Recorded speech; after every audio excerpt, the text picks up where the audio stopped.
என்ற தாரக மந்திரத்தின் சொந்தக்காரராக மக்கள் நலனுக்காக தன்னம்பிக்கை, விடாமுயற்சி, கடின உழைப்பு என்ற அர்ப்பணிப்போடு செயல்பட்டு வரும்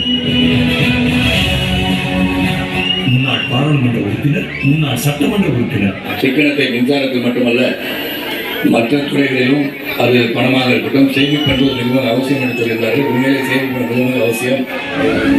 எங்கள் நாட்டாமை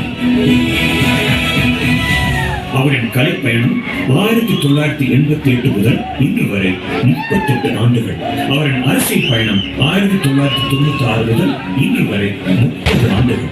பன்மொழி வித்தகர், தொலைநோக்கு சிந்தனையாளர், அனைவரையும் மதிக்கக்கூடிய தன்மையுடையவர், சிறு பிள்ளைகளையும் மரியாதையுடன் அன்போடு அழைக்கக்கூடியவர், மக்களின் நம்பிக்கை நாயகர், 160 திரைப்படங்களுக்கு மேல் நடித்த அசாத்திய திறமையாளர், காஞ்சனாவில் திருநங்கையாக, போர்த்துளியில் சிறந்த காவல் அதிகாரியாக, அண்மையில் 3BHKவில் குடும்ப தலைவராக உள்ளது. நட்புக்காக திரைப்படத்தில் நேர்மையான நண்பராக பல கதாபாத்திரங்களில் கதைகள் தனக்கென ஒரு தனி அடையாளத்தை மக்கள் மனதில் முத்திரை பதித்தவர். சூரியன், நட்புக்காக, நாட்டாமை, சூரிய வம்சம் திரைப்படங்களுக்காக தமிழ்நாடு அரசின் சிறந்த நடிகர் விருதும் பிலிம்பேர் விருதும் பெற்ற பெருமைக்குரியவர். 1996 தொடங்கிய அரசியல் பிரவேச பிரச்சாரம் ஆட்சி மாற்றத்தை கண்டது.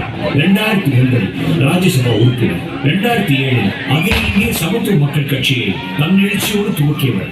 2009 கரும்பு டன் ஒன்றுக்கு ரூபாய் 2000 வழங்க கோரி உடுமல்பேட்டையில் மாபெரும் ஆர்ப்பாட்டம். 2012 கூடங்குளம் அணுமின் நிலையம் திறப்பதற்கு எதிர்ப்பு தெரிவித்து தமிழகத்தின் பெரும்பான்மையான கட்சிகள் ஒன்று திரண்ட போது தொலைநோக்கு பார்வையுடன் கூடங்குளம் தேவை என்பதை வலியுறுத்தி பாளையங்கோட்டையில் மாபெரும் உண்ணாவிரத போராட்டம்.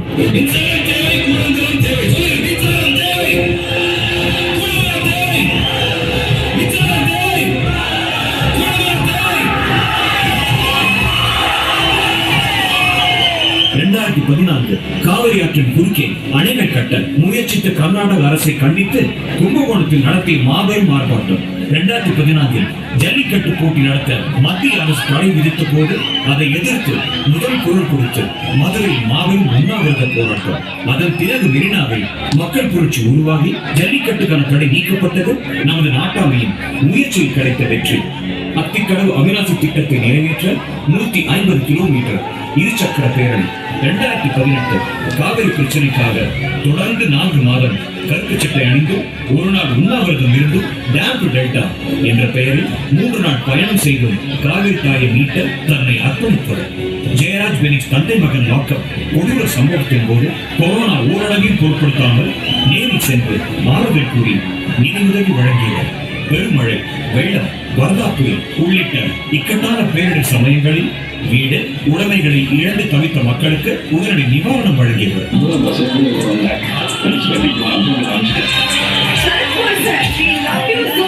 தமிழகத்தின் அனைத்து மாவட்டங்களிலும் மக்களுக்கு எதிரான செயல்களை கண்டித்து மக்கள் பிரச்சனைக்காக குரல் கொடுத்து கண்ட வெற்றிகளை சொல்லிக்கொண்டே போகலாம்.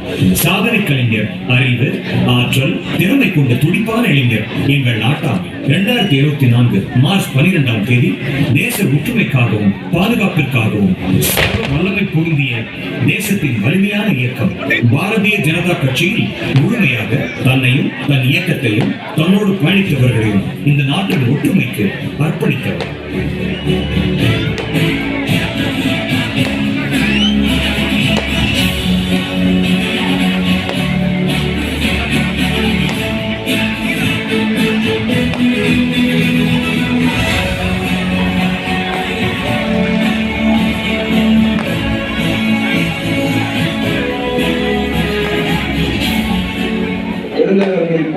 ஒரு ஆட்சி வராதா என்று நினைக்கும் போது இன்று அப்படிப்பட்ட ஆட்சியை தருவதற்கு இருக்கிறார் என்று சொன்னால் அது ஆரம்பம் முதல் தன்னோடு பயணித்து வரும் நாட்டாமை குடும்பத்தினருக்கு குடும்ப தலைவராக அனைத்து சுக துக்கங்களில் பங்களித்து தனது குடும்பத்தை தர்மம், நியாயம், நேர்மை கொண்ட பாதையில் வழிநடத்தி வருபவர். எங்களில் தோளோடு தோள் என்று வழிகளையும் வேதனைகளையும் சோதனைகளையும் சமமாக ஏற்று சமைத்துக் கொண்டிருக்கும் ஒரு ஒப்பற்ற உயர்ந்த உன்னத உள்ளம் கொண்ட எங்கள் நாட்டாமை குடும்பத்தின் தலைவரை அவர்கள் பிறந்த நாளில் ஆண்டுதோறும் கொண்டாடுவதில் பெருமகிழ்ச்சி அடைகிறோம்.